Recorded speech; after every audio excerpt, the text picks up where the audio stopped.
আজি Deori autonomous council আৰু SGMৰ যৌথ উদ্যোগত আমি এটা নিয়োগ মেলা আৰম্ভ কৰিছোঁ আমাৰ দেউৰী স্বায়ত্তশাসিত পৰিষদৰ অতিথিশালাত।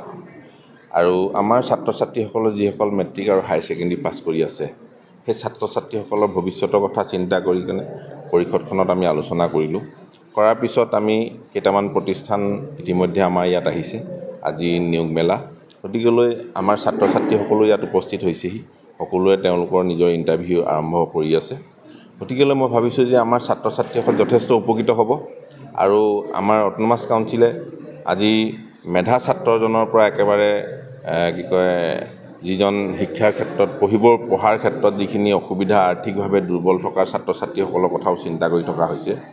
আমি তেনেকৈ পৰিষদখন আমি যেতিয়া আৰম্ভ কৰিছিলোঁ, আৰম্ভ কৰাৰ পৰা আমি আমাৰ UPSC APSC কোচিঙৰ কাৰণে আমি ব্যৱস্থা কৰিছিলোঁ যাতে আমাৰ জনগোষ্ঠীৰ ফালৰ পৰা প্ৰশাসনিক দিশত যাতে আমাৰ ছাত্ৰ ছাত্ৰীসকলে উত্তীৰ্ণ হ'ব পৰাকৈ।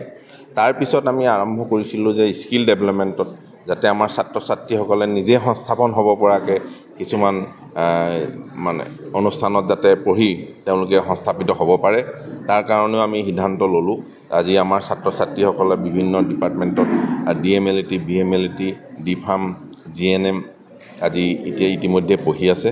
হয়তো এইবাৰ আমাৰ DMLT ছাত্ৰ ছাত্ৰীও ইতিমধ্যে পঢ়া শুনা শেষ কৰি ওলাই আহিছে।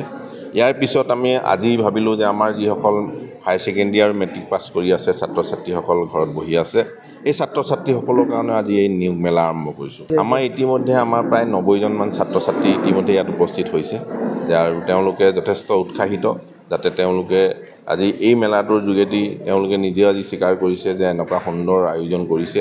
এই আয়োজনৰ যোগেদি ভৱিষ্যতেও যাতে আৰু ইয়াতকৈ ধুনীয়াকৈ কৰি যাব পাৰে তেওঁলোকে আমাক পৰামৰ্শও দিছে। বৰ্তমান মানে 3টা বিভাগৰ আছিলে।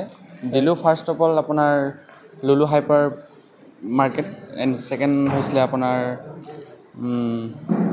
KFC ব্ৰেণ্ডৰ 3টা দিলে।